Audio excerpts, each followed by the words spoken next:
Melinda. 50 years. Okay. All right. Let's go ahead and pray. Heavenly Father, we give you thanks for this day. We ask your blessings on it in Jesus' name. And as we continue in the book of Daniel, we just ask, Holy Spirit, because you were behind Daniel when he wrote these things down. And we just ask that you give us revelation. Complete the message, especially as the days draw close. For we ask this in Jesus' name, amen. So we're in chapter 5, and if you remember, we were in, Phil. I was not with you last week, and I was noticing in the text that I don't recall from the last time we were through Daniel. How did the story change where Nebuchadnezzar was the? It seems he's the one writing the story. Yes. Where in verse 34 it says he uses the word "I." And it's like, well, how did it go from Daniel writing it to Nebuchadnezzar writing it? Well, what happened is that it's Nebuchadnezzar's letter, and it was in first person until he lost his mind. And then it was either, and I think Nebuchadnezzar is still writing, but he can't write in first person anymore. So it's a third person account of his being driven from power and eating grass like an ox, because he doesn't have a mind at that point. And then as soon as he recognizes the Lord and he has his mind back, then he can finish the story in first person. Okay. It was a little confusing. I couldn't figure out how he became the author of this part of the book. Right. It's really kind of interesting that Nebuchadnezzar has written some of our scriptures. So, all right, so we're in chapter 5. And if you recall, we are in the section of Daniel that is written in Aramaic. That is from like chapter 2, verse 4, all the way to the end of chapter 7. Daniel is written in Aramaic. It is not written in Hebrew. And the Aramaic section, if you remember, has a chiastic structure, where it goes from dream, faith and rescue, to humbling of the king, which we saw with Nebuchadnezzar's dream, with the rescue of Shadrach, Meshach, and Abednego from the fiery furnace, to the humbling of Nebuchadnezzar, which we covered last week. So here we are in chapter 5, and we have the humbling of a king. In this case, it is Nebuchadnezzar's grandson, Belshazzar. It's totally, and to show you why the chiastic structure is kind of important is because in terms of a timeline, this particular chapter is totally out of order. So but it's there for the sake of the literary structure. Following chapter 5, we will get into Daniel in the lion's den, and then we will get into Daniel's dream. Okay, so Aramaic, chiastic structure. When we get into chapter 8, Daniel will resume being written in Hebrew. And the thing is that when we go back to Hebrew, the focus is on all of these events. I mean, there's a sense where Daniel has a vision in chapter 8 that's very much like his dream in chapter 7. But now we have a focus that is more oriented towards how all this affects the Jews. So, and that's why it's written in Hebrew. It's the section that's written in Aramaic, there's a sense where it's written in Aramaic so that it reaches a broader audience, so that in a sense reaches the Gentiles of Daniel's day. So it's, like I said, structure-wise, it's very interesting. For those that would like to say that Daniel was written, like 200 BC, as opposed to here where we're at 586 BC. Let's throw it out a couple hundred years, because Daniel can't possibly know about the flow of kingdoms. So we have to, we have to put him after the fact. The thing is that if Daniel had been written then, this section would have been written in Greek, because Alexander had conquered, had done his conquering, and he had changed the common language from Aramaic to Greek. Okay, so again, the fact that it's Aramaic and so forth, attests to the fact that what we have is what Daniel wrote when he wrote it. All right, so chapter 5.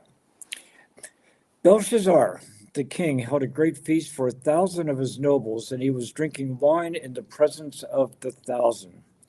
When Belshazzar tasted the wine, he gave orders to bring the gold and silver vessels which Nebuchadnezzar his father had taken out of the temple which was in Jerusalem, so that the king and nobles, his wives, and his concubines might drink from them. Kind of a sudden, unusual request. As far as we know, Nebuchadnezzar had never done this.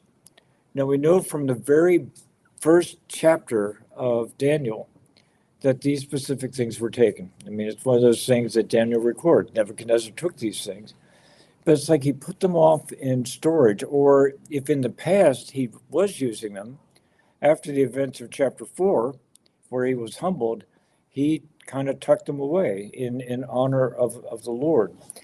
So here's his grandson, and he says, I'm having a good married time. I'm going to get the Jewish vessels, the vessels from the Lord.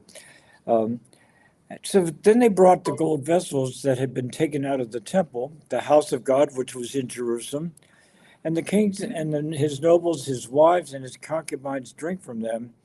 And then notice this, verse 4, they drank the wine and praised the gods of gold and silver, of bronze, iron, wood, and stone. All right, so this moves from, I'm choosing to drink from these vessels, to I'm choosing to drink from these vessels because the gods of wood and stone and gold and iron and so forth are above the God of the Jews. It's a slap, it's an insult. So suddenly the fingers of a man's hand emerged and began writing opposite the lampstand on the plaster of the wall of the king's palace, and the king saw the back of the hand that did the writing. Then the king's face grew pale, his thoughts alarmed him, and his hip joints went slack, and his knees began knocking together. He is disturbed. My translation, which is pretty reliable, says, when you says his hip joints became slack, it says, he soiled himself. Really? Yes, that's a quote. Well, as an idiom, that works. I'm gonna look that up.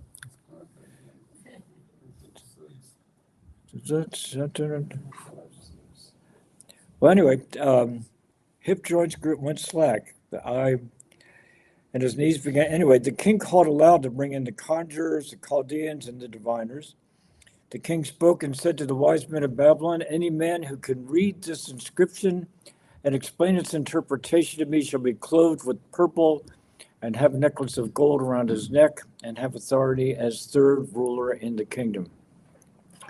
And of course, we know the story here. I mean, in Daniel, there's things where when the Lord does something that Daniel is supposed to interpret, the Lord hides the message from everybody else. Even to the point where they can't even invent, a meaning.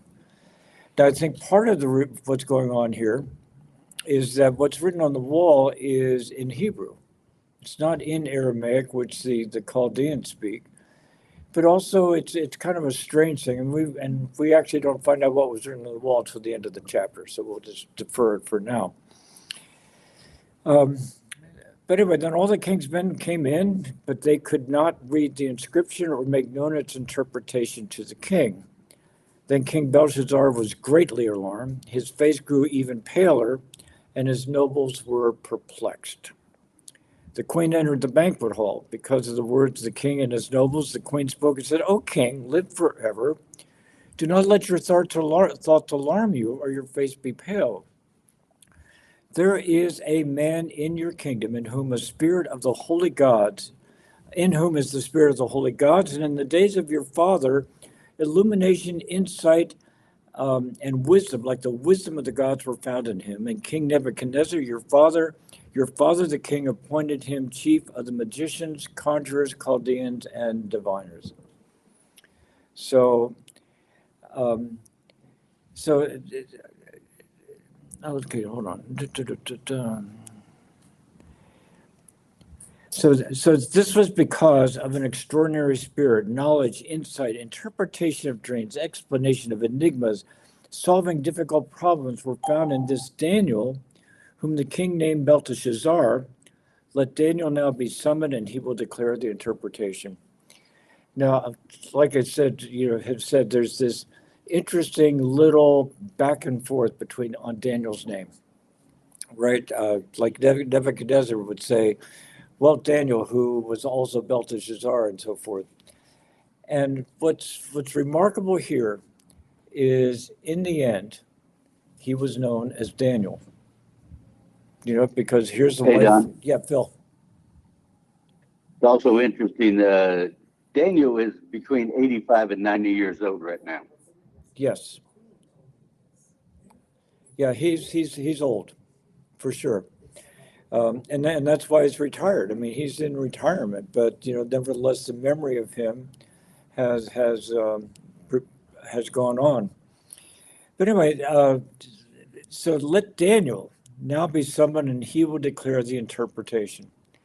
So Daniel prevailed to have himself known as Daniel, not Belteshazzar. And again, the significance there is Bel is the name of a Babylonian god.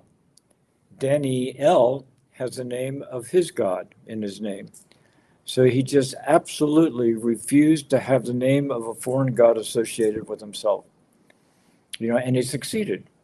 And again, he succeeded with a king who at some point would have said, Belteshazzar, I've named you Belteshazzar, you got to go by that name. And Daniel would have said, no, I'm not. And Nebuchadnezzar said, well, I guess it's being courted for you today. Daniel, Nebuchadnezzar was a man who could kill you at the blink of an eye. But anyway. Don, Yes. I think it's interesting that the Queen spoke up and brought this to light. Yes. Where all the idiot smart guys did nothing. Well, that's true. Well, that is true. So Daniel was brought before the king. This king spoke and said to Daniel, are you that Daniel, who is one of the exiles from Judah, whom my father had the king brought from Judah? Now I've heard that you have a spirit of the gods, that the spirit of the gods is in you, and that illumination, insight, and extraordinary wisdom have been found in you. Just now the wise men and the conjurers were brought in before me that they might read this inscription and make its interpretation known to me, but they could not declare the interpretation of the message. But I personally have heard about you that you are able to give interpretations and solve difficult problems. Now, if you are able to read the inscription and make its interpretation known to me, you will be clothed with purple, wear a necklace of gold around your neck, and you will have authority as third ruler over the kingdom. Now, one of the things that's interesting here, what? Isn't he already second? Well, he's retired. Oh, Okay. But nevertheless, the thing is that Belshazzar has already said this is what is going to be given, so it's a little financial insight. One of the things that I find interesting here, and again, it has to do with this, even when Nebuchadnezzar was writing last week in chapter 4, he referred to Daniel as one whom the spirit of the holy gods is in. And even here, it is the spirit of the holy gods is in Daniel. The people are recognizing Daniel's wisdom. Daniel has never, ever said anything other than this wisdom comes from the God of heaven, the one God, the creator God. And yet the people can't see that. For them, it's like, well, Daniel has the spirit of all the holy gods. It's like, they don't acknowledge the source of Daniel's wisdom, and the thing is that Daniel, the other thing I notice here is that Daniel doesn't really go about correcting that. It's like Daniel is focused on what is at hand, what is the truth that is essential right now versus why, not trying to make everything perfect and correct and so forth. The thing that's important here is that the Lord has given Belshazzar a message. And Daniel is going to deliver that message. You know, it is immaterial that they think that Daniel has the spirit of the holy gods in him, because Daniel is going to say this is a message from the one true God. But he doesn't go about trying to correct that. He just goes about saying, this is the truth that I am to give.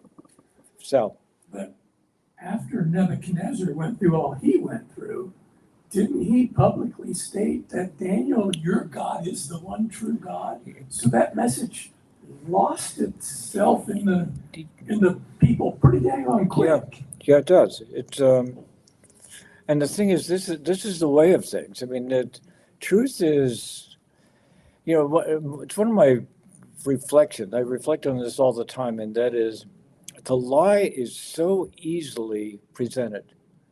Sound bites. I mean, we get sound bites in the news all the time.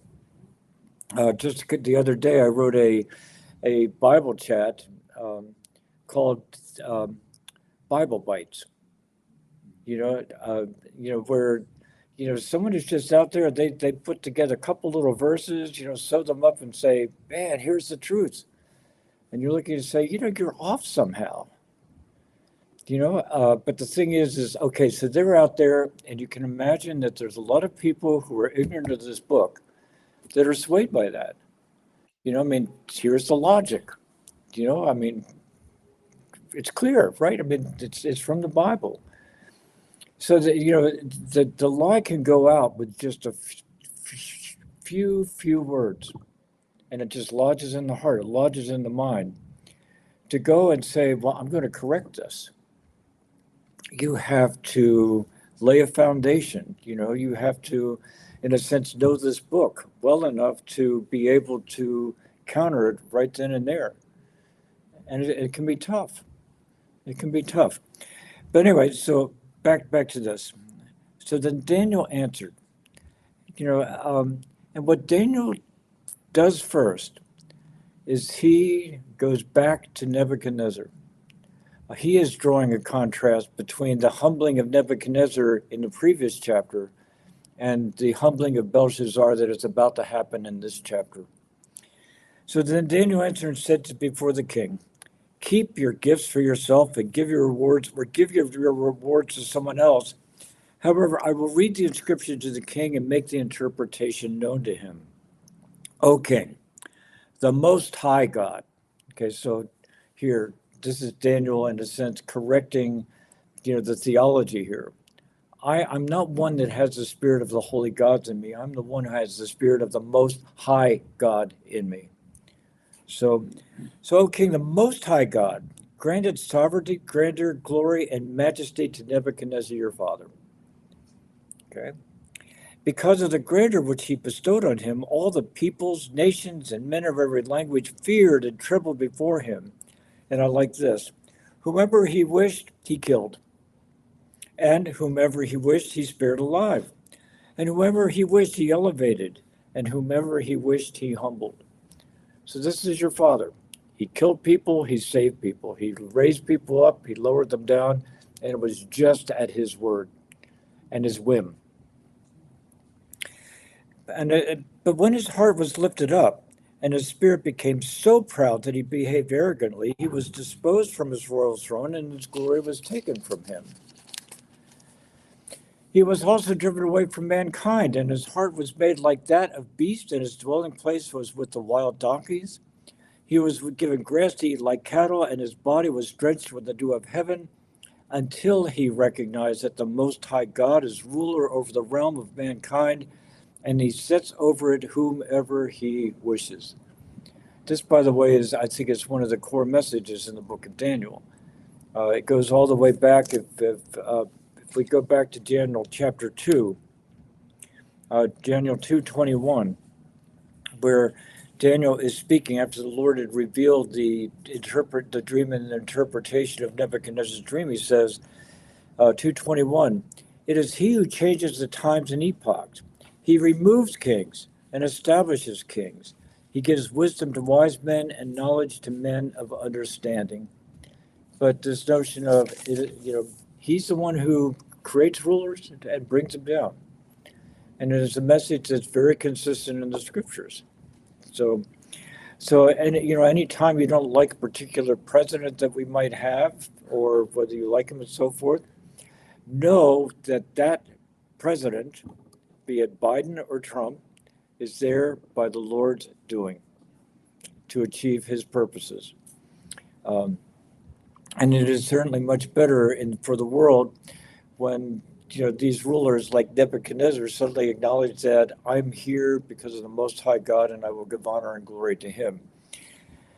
But anyway, so 22 then is interesting here.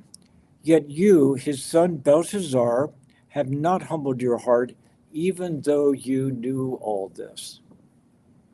Okay, I mean, Belshazzar has a memory of where's Dad? Oh, he lost his mind. Look out the window. There he is. He's all drenched with dew. His hair's long, and he's, eating grass out there. And then suddenly Nebuchadnezzar honors the Most High God, and everything is restored. And he writes Daniel chapter 4. And Belshazzar would know about that letter. So he writes, so here's Belshazzar, knowing what happened to his father, and yet he still brings the vessels of gold and silver from the temple in Jerusalem and uses them to drink in honor of the gods of wood and so forth. So, but yet you, his son Belshazzar, have not humbled your heart, even though you knew all this. But you have exalted yourself against the Lord of heavens, and they have brought the vessels of his house before you, and your nobles, your wives, and your concubines have been drinking wine from them. And you have praised the gods of silver and gold, of bronze, iron, wood, stone, which you do not see, hear, or understand. But the God in whose hand is your life bread in all your ways, you have not glorified. And it is because of the father. I mean, if it had not been for Nebuchadnezzar, Belshazzar here could have been held innocent, or blameless, maybe is the better word. But nevertheless, it is very direct.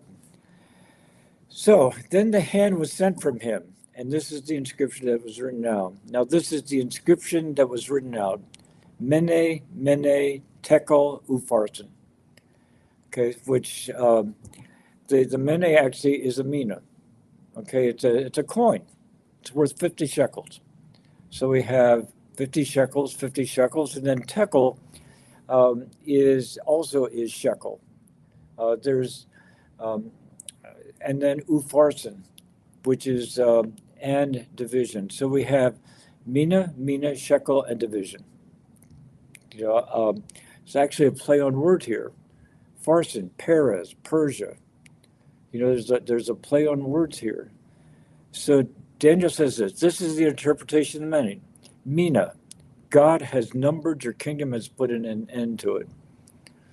Okay, and with the double there, it's like, this is for sure. He's looked at you, your kingdom is over. Tekel, you have been weighed on the scales and found deficient. And then Perez, here he says Perez, but this is related to Upharsin. Your kingdom has been divided and given over to the Medes and Persians. Then Belshazzar gave orders, and they clothed Daniel with purple, put a necklace of gold around his neck, and issued a proclamation concerning him that he now had authority as third ruler of the kingdom. And Belshazzar here is probably at this point not being so kind, because it's okay.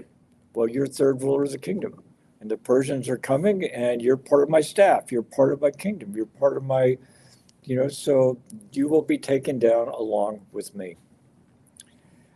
That same night, Belshazzar, the Chaldean king, was slain. So Darius the Mede received the kingdom at about the age of 62. So Belshazzar is humbled. It's interesting how it is connected with Nebuchadnezzar's humbling, so we have this flow. So which brings us into chapter 6. It's an interesting story. It's one that we tell children. We tell, there's just something very story-like about this. But nevertheless, when we look at it in real terms, it really is a dramatic story. The one thing about Shadrach, Meshach, and Abednego is Nebuchadnezzar was a law. He said, you don't bow down to the statue, I'm throwing you into a furnace of flaming fire. Oh, you're not going to do that? I'm going to heat the fire 7 times more. And then when they're rescued, he says, well, anyone who doesn't honor the God of Shadrach, Meshach, and Abednego, I'm going to kill him and tear his house down. But, Nebuchadnezzar was the law. Here, the interesting thing here is that Darius is a king who is under the rule of law. And that's one of the dynamics here. It's a change. So anyway, it seemed good to Darius to appoint 120 satraps over the kingdom, and that they would be in charge of the whole kingdom. And over them 3 commissioners, of whom Daniel was one, that these satraps might be accountable to them, and that the king might not suffer loss. So why would Darius, as Phil pointed out, Daniel is 85, 90 years old. He was, a youth when he was taken some 70 years ago. So, he's an old man. So why is it that, Darius would even know about him, much less put him in charge over the satraps? Well, it's a little bit because of chapter 5, where, Daniel's there. He's, suddenly, word has come to Darius, about Daniel and so forth. So then this Daniel began distinguishing himself among the commissioners and satraps because he possessed an extraordinary spirit, and the king planned to appoint him over the entire kingdom. So then the commissioners and satraps began to find a ground of accusation against Daniel in regard to government affairs, but they could find no ground of accusation or evidence of corruption, inasmuch as he was faithful and no negligence or corruption was to be found in him. Then these men said, we will not find any ground of accusation against this Daniel unless we find it against him with regard to the law of his God. And this is brilliant. It's like they say, okay, where's his weak point? And maybe they're thinking back, maybe they're going through the history books and they're like, way back when he was a youth and brought in, he wouldn't eat the king's food. He decided he was going to be a vegetarian. Because because he wasn't going to defile himself. This man has been totally, completely devoted to his God, so we need to find a way of getting to him from there. Then these commissioners and satraps came by agreement to the king and spoke to him as follows: King Darius, live forever.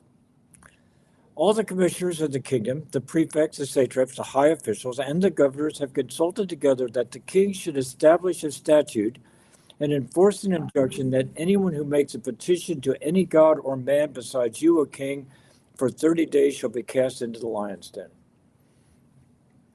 Okay. Now, Darius, he's a bit of a fool here. Who comes to this, and says, what a great idea, but he goes along with it, and I think it's because, these commissioners come and say, well, we're all in agreement. Ask anybody. We think this is a good idea. This is to honor you. Go ahead, Sal. It's interesting because that's the same kind of decree that ended up putting Meshach and Abednego, into the fire. You Yeah. bow down to a god other than Nebuchadnezzar, and you're That's going to right. the furnace. So it's the same thing all over again. It is the same thing. The difference is that it was Nebuchadnezzar invented it, and in this case, Darius went along. Yeah. And verse 7 says, all the administrators, prefects, satraps, advisors, governors, except Daniel, obviously. Yes. He was kind of in charge of a third or all of the kingdom. Like, the king didn't mention this to him, like, hey, I got this idea, but issue this decree. Yeah, I think verse 7 could contain the lie because Darius may have said, "Is Daniel agree? Does Daniel go?" Oh yeah, Daniel's all on board with this. Okay. So now, O king, establish the injunction and sign the document so that it may not be changed according to the law of the Medes and Persians, which may not be revoked. Therefore, King Darius signed the document that is the injunction. So notice this. He has signed the document and he is now bound by it. You know, Nebuchadnezzar would never have been bound by anything like this. Nebuchadnezzar, you know, if it all blew up, says, well, you know, I'm the king. That document is not valid anymore. But Darius is under this document. But yeah, you see the parallels here. It is a king who has agreed that no one should bow down, that they need to bow down to me for 30 days, which says Darius was content to be above all the other gods of the kingdom. So now Daniel, so here's where you'd have to look at Daniel.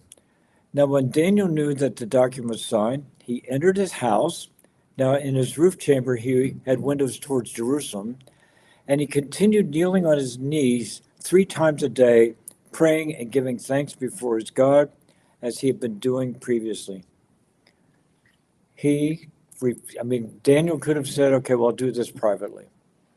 You know, I don't need to be public, you know, but Daniel made it easy for his enemies. I mean, I think he understood what this was about. And he, in a sense, went up, opened the windows, and publicly prayed to his God. You know, this is, and here, I put this out last week, but we'll hit this we'll begin hitting this more and more. But this is something that's very significant. It's from Daniel chapter 11. And it's Daniel 11:32. And the last part, the people who know their God will display strength and take action. You know, it is our knowing God. When it comes to things like this, I mean, it's a stupid thing. I mean, who cares? I mean, why is it that bowing down to a foreign god would be such a big deal?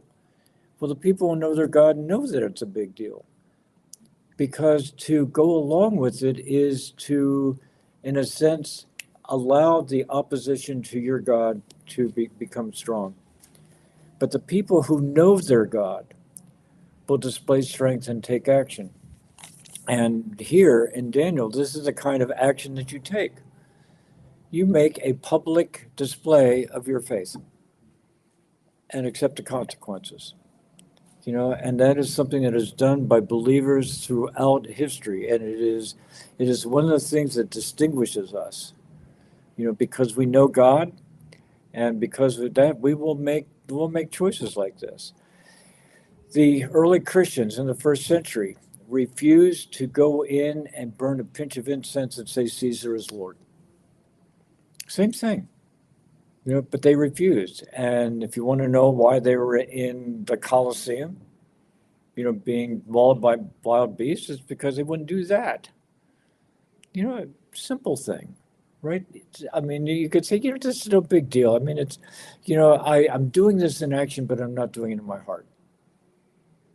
And there's a way that says, no, you know your God, and you know that this is something that you don't do. Okay, so then these men came by agreement and found Daniel making petition and supplication before his God. Then they approached and spoke before the king about the king's injunction. Did you not sign an injunction that any man who makes a petition to any god or man besides you, O king, for 30 days is to be cast into the lion's den? The king replied, the statement is true according to the law of the Medes and Persians, which may not be revoked. Then they answered and spoke before the king. Daniel, who is one of the exiles of Judah, pays no attention to you, O king, or to the injunction which you signed, but he keeps making petition 3 times a day. He's been doing it from day one. And if you don't stop him, he's going to continue doing it. And it is against the king's injunction. So what are you going to do about it, king? You signed this, lion's den, don't you think? So then, as soon as the king heard this statement, he was deeply distressed and set his mind on delivering Daniel, and even until sunset he kept exerting himself to rescue him. Then these men came by agreement to the king and said to the king, "Recognize, O king, that it is the law of the Medes and Persians that no injunction or statute which the king establishes may be changed." Then the king gave orders, and Daniel was brought in and cast into the lion's den. The king spoke and said to Daniel, "Your God, whom you constantly serve, will himself deliver you." Now, again, we have this contrast, right? Back in Shadrach, Meshach, and Abednego, Nebuchadnezzar is saying, "What God can deliver you?"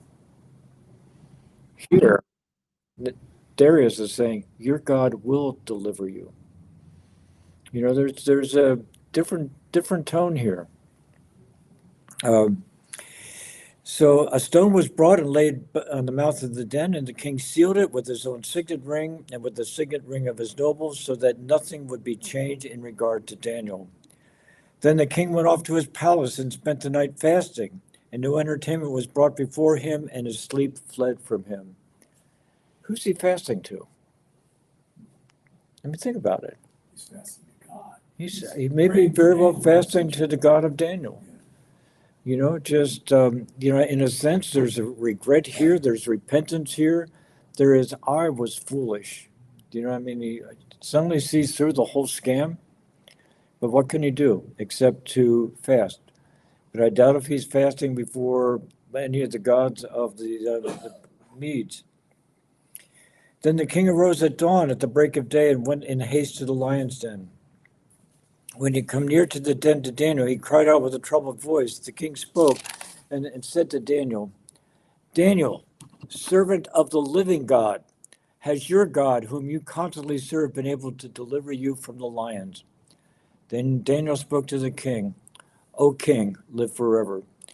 My God sent his angel and shut the lions' mouths, and they have not harmed me, inasmuch as I was found innocent before him, and also toward you, O king. I have committed no crime." Then the king was very pleased and gave orders for Daniel to be taken up out of the den. So Daniel was taken up out of the den, and no injury whatever was found on him, because he had trusted in his God. The king then gave orders, and they brought those men who had maliciously accused Daniel, and they cast them, their children, and their wives into the lion's den, and they had not reached the bottom of the den before the lions overpowered them and crushed all their bone. So there's a little bit of vengeance here, you know. So, but then Darius the king wrote to all the peoples, nations, and men of every language who were living in all the land, "May your peace abound. I make a decree that in all the dominion of my kingdom men are to fear and tremble before the God of Daniel, for he is the living God and enduring forever, and his kingdom is one which will not be destroyed, and his dominion will be forever. He delivers and rescues and performs signs and wonders in heaven and on earth, who has also delivered Daniel from the power of the lions." So this Daniel enjoyed success in the reign of Darius, the reign of Cyrus the Persian. So 80 years old, 85 years old, maybe 90. Don, Yes. before we go on, 2 questions. Back to verse 30 of the previous chapter. What happened to Belshazzar? I mean, it just, overnight he was slain. Yeah, he was And slain. There's no explanation. I What mean, happened? And basically where the does the meat come from? well, they attacked. I mean, from my understanding, they actually came in through the waterways of Babylon, and were able to take the city with hardly a fight. So Belshazzar was slain. He was just taken out, killed that night. Where did Darius the meat come from? Well, he and the Persians together were coming against Babylon. You know, so it's a change of kingdoms. I mean, and again, when you look at the theme of Daniel, which is the Lord establishes the times and epochs, the time of Babylon is over, and the time of the Medes and the Persians has begun. We've just moved from the head of gold to the chest of silver. And Darius was in the royal line of the Medes. Right. Why they picked him, I guess. So, I mean, one of the things that is worthy of speculation is, and we covered this a couple of weeks ago, but Daniel chapter 44 and 45. I'm not Daniel, Isaiah chapter 44 and 45. This is where the Lord in the days of Isaiah said, I am calling Cyrus by name. And I'm going to make his path smooth, and I'm going to open doors for him. And he is going to be the one who says, let Jerusalem be populated again, let the temple be rebuilt. Okay, all the way back in the days of Isaiah. And I can't help but think that here's Daniel, right? I mean, Daniel, to both Nebuchadnezzar and Darius, has established that there is the living God. I mean, this is what Darius is, the living God. And don't you think that Daniel at some point approached Cyrus and said, I want you to see what the living God said about you 200 years ago to one of our prophets. And here it is. And notice here it says, I'm going to issue a decree that they may return and rebuild the temple. And that's exactly what Cyrus did.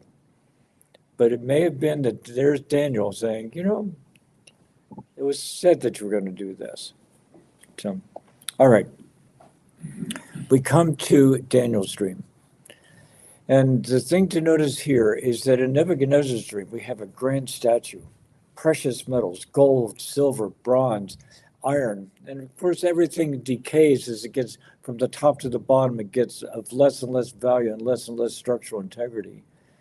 But nevertheless, there's a sense where, Nebuchadnezzar looked at his kingdom and said, my kingdom is full of glory. And even in our secular history, we tend to look at and say things like the glory of Rome. We look at their architecture, we look at their art and things like that, and we say, they were really, there was a greatness about them. When we come to Daniel's dream, we go from precious metals to ravenous beasts. And there's a sense where what we are seeing here is not man's perspective, but God's perspective. Where, these kingdoms, they all come to power through war. They all come to power through death. And even in the way that they conduct themselves, it is they create a lot of misery. So anyway, in the first year of Belshazzar, king of Babylon, Daniel saw a dream. Now, the last chapter was the last day of Belshazzar, but here is, Nebuchadnezzar is dead, right? First year of Belshazzar, and Daniel saw a dream. And visions in his mind as he lay in his bed. Then he wrote the dream down and related the following summary of it. Now, I look at that word summary, and I say, what did you leave out, and why? Right?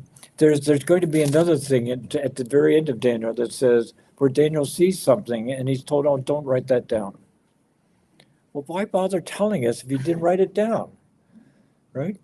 And then you get to the book of Revelation, and there's this vision of this angel that comes, and one foot's on the land, one foot's on the sea, and there's 7 thunders that utter their voices, and Daniel's about to write it down, and the angel says, no, don't write that down.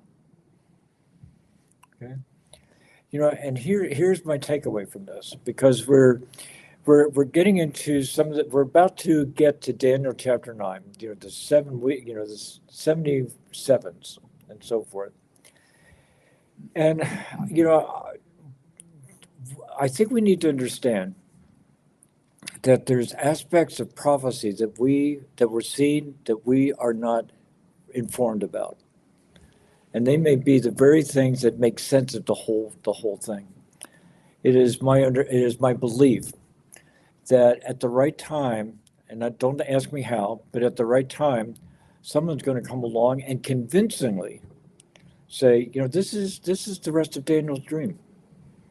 This is what Daniel saw and didn't write down. Now, I don't know how that happens convincingly and so forth, because anybody can come out and say it.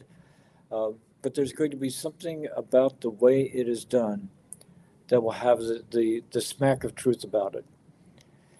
But the thing is that when it comes to these deep prophecies of the end times that are highly symbolic, that require decoding, like time times and half a time. Right? The 77th, is that 70 years? Is it 70 weeks? Is it 70 years of Jubilee? I mean, how, there are so many different ways of understanding the thing that there's a sense where my approach to the end time prophecy is I go to the plain text stuff. That's why I'm always in Zechariah 12. It's why I'm always here and there where it just says, here's what's going to happen. I say, okay, let's go with that. And then all this other stuff about the rapture and so forth, let's just see how it plays out. I'm there are so many different opinions out there, and goodness knows the way my mind works. It goes all over the place with, well, it could be this, it could be this. And when I say there's nothing definitive there, I say it's because we don't have all the pieces yet. So we get a summary. I don't know what the rest of the dream was. Okay. Go ahead, Sal. But that's pretty consistent throughout the Bible. I mean, the story was that Christ did parables so certain people would understand and other people wouldn't. Yeah. And that's a pretty consistent theme throughout the whole book. It is. And just by way of example, I was going to say, this is to, in a sense, to say, let's have a humility about our understanding of the end times, because we go to Zechariah 9, all right? Zechariah 9, 9 and 10. A couple of interesting little verses here. The first one goes like this. Rejoice greatly, O daughter of Zion. Shout in triumph, O daughter of Jerusalem. Behold, your king is coming to you. He is just and endowed with salvation, humble and mounted on a donkey, even on a colt the foal of a donkey. That's been fulfilled, right? Jesus came into Jerusalem on a donkey. Well, what about the next verse? I will cut off the chariot from Ephraim, and the horse from Jerusalem, and the bow of war will be cut off, and he will speak peace to the nations, and his dominion will be from sea to sea, and from the river to the ends of the earth. That's not been fulfilled yet.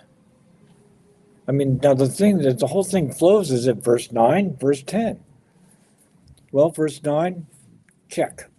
Verse 10, well, it's still out there. Okay?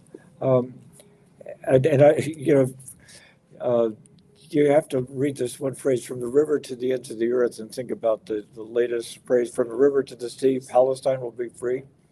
No, Jesus is going to reign from the river to the ends of the earth. So anyway, back to Daniel dream. Yes.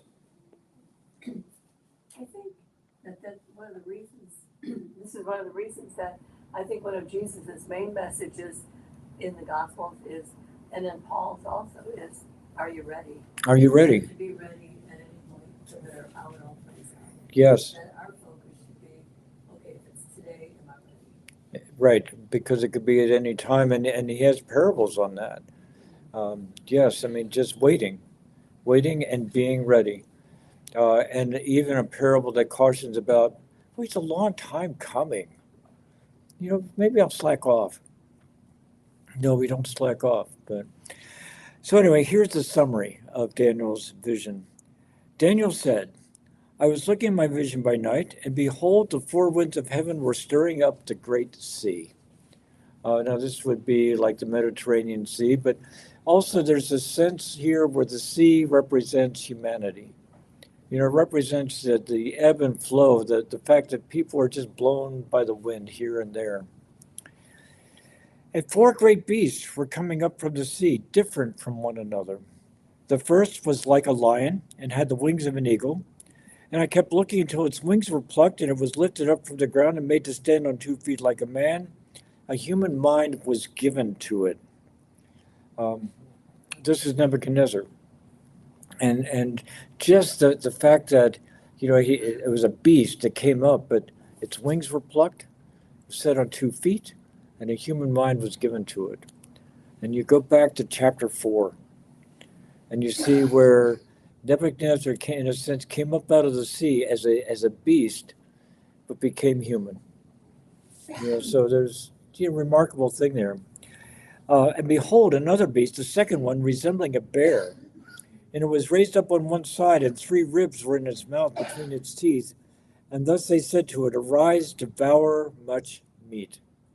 So this, we will know that this is the Mede and the Persians. But notice this: Arise, devour much meat. The ribs are in its jaw. I mean, these are animals. These are wild animals that are tearing and destroying. After this, I kept looking, and behold, another one, like a leopard, which had on his back 4 wings of a bird, and the beast also had 4 heads, and dominion was given to it.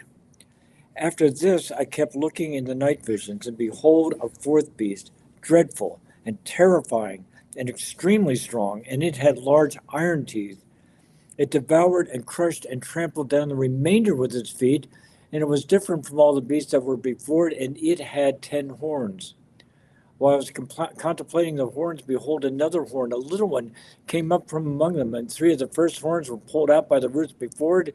Behold, this horn possessed eyes like the eyes of a man, and a mouth uttering great boasts. I kept looking until thrones were set up, and the Ancient of Days took his seat. His vesture was like white wool, the hair of his head like pure wool. His throne was ablaze with flames, its wheels were a burning fire. And a river of fire was flowing and coming out from before him. Thousands upon thousands were attending him, and myriads upon myriads were standing before him. The court sat, and the books were opened. Then I kept looking because of the sound of the boastful words which the horn was speaking. I kept looking until the beast was slain, and its body was destroyed and given to the burning fire. As for the rest of the beasts, their dominion was taken away, but an extension of life was granted to them for an appointed period of time.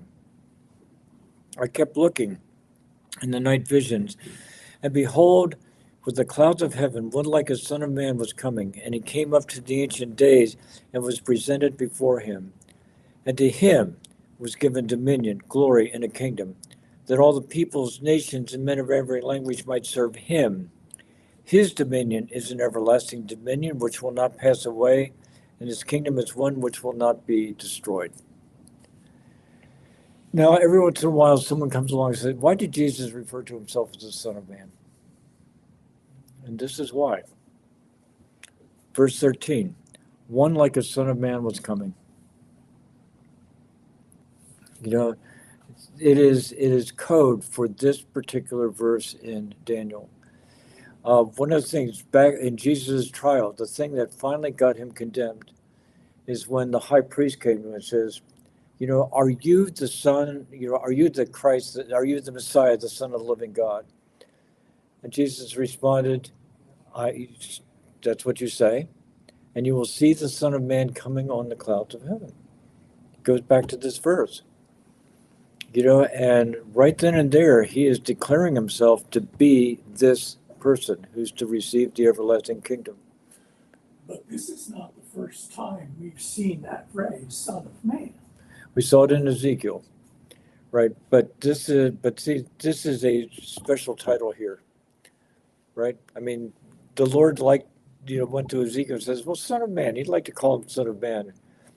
But Jesus referred to himself as the Son of Man. And again, because of that connection in his trial, where you will see the Son of Man coming in the clouds of heaven, which connects here. I mean, look at 13 again. I kept looking in the night visions, and behold, with the cloud of heaven, one like the Son of Man was coming. And he came up to the Ancients of Days and was presented before him. And then he was given a kingdom. Okay. So here again, we have, we have all of this, and you say, well, what do we make of this? I mean, we've got all these beasts, and then we have these little horns, and we have these horns, and then we have this little horn, and so forth.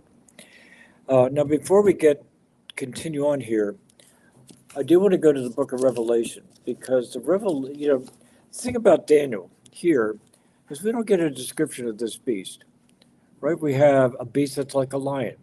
We have a beast that's like a bear. We have a beast that's like a leopard. And then we have this beast, which is a terrifying beast. But no description is given of it. And like I said, there's a sense where, well, later on we were given Revelation. So if we go to the book of Revelation, and Revelation chapter 12. I'm sorry, Revelation chapter 13. And it says, the dragon stood on the sand of the seashore. Then I saw a beast coming up out of the sea, having 10 horns and 7 heads, and on his horns were 10 diadems, on his head were blasphemous names. And the beast which I saw was like a leopard, and his feet were like those of a bear, and his mouth like the mouth of a lion. And the dragon gave him his power and his throne and great authority. This last beast has components of the previous beast, right? It's like a leopard, it's like a bear, it's like a lion. So there's a sense where this fourth beast is like the amalgam of all that was evil and wicked and terrifying of all the previous, of all the previous beasts. If we look at the world today, and what's going on, right? All right, Babylon, well, Iraq, Persia, Iran, the leopard, that's Greece, Rome. And you look at the world and you see this curious alliance between a liberal progressivism, and Islam. It's like, you look at it and you say, this is, if you look at the terror that Iran and Iraq have brought on the world, but also the anti-Semitism of those in the colleges and universities, those that are associated with Greek and Rome. You see, there's a spirit here that is, in a sense, combining all of this. Now, I've just given you speculation, right? It's still speculation, but at the same time, I look at, well, we have to account for the fact that this beast in the book of Revelation has the lion, has the leopard, has the bear. And let's at least account for that and say that, that it is sort of like the spirit behind all those 3 former kingdoms. It's also behind this one. Okay. All right. So back to Daniel 7. As for me, Daniel, my spirit was distressed within me, and the visions in my mind kept alarming me. I approached one of those who were standing by and began asking him the exact meaning of all this. So he told me and made known to me the interpretation of these things. These great beasts, which are 4 in number, are 4 kings who will rise on the earth, from the earth. But the saints of the highest one will receive the kingdom and possess the kingdom forever for all ages to come. And we can stop here because this is a pretty plain text. Right, we got 4 kings that are coming, but at the end of all these kingdoms, the believers, the saints of the Most High, will receive an everlasting kingdom. Now, I think it's interesting that it moves from 14, to him was given dominion, glory and the kingdom, and so forth. But in verse 18, it's the saints of the highest one will receive the kingdom and possess the kingdom forever for all ages to come. This is our destiny.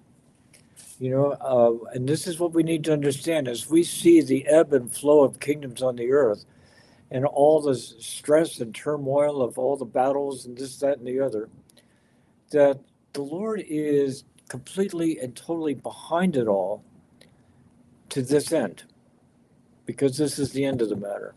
So It's just really interesting to me too that all throughout this book up till here, Daniel's the one interpreting all the dreams. But he has to ask somebody, there you go.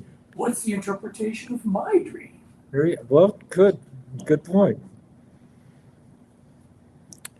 So, in the 19 it says, well, then I desired to know the exact meaning of the 4th beast, which was different from all the others, and exceedingly dreadful, with its teeth of iron and its claws of bronze, which devoured, crushed, and trampled down the remainder with its feet. And the meaning of the 10 horns that were on its head, and the other horn which came up, and before which 3 of them fell, namely that horn that had eyes and a mouth uttering great boasts, which was larger in appearance than its associates. I kept looking, and that horn was waging war with the saints and overpowering them. Okay, this is an interesting phrase here. That horn was waging war against the saints and overpowering them. In the book of Revelation, the beast that just came out of the sea was given authority to wage war against the saints and to overcome them. You know, it is so this is in a sense what makes the Great Tribulation such a great tribulation. Because the beast is, in a sense, it's allowed to have great authority on the earth.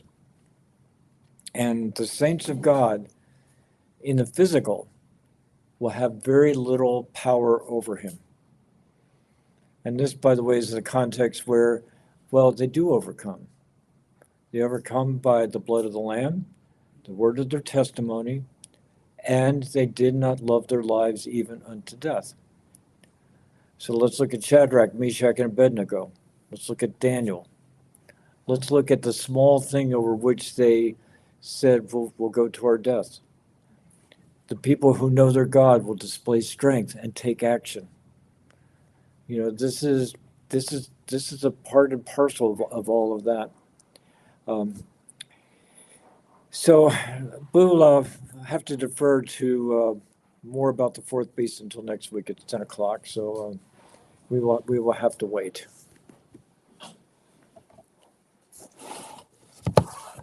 So thank you all. Thank you.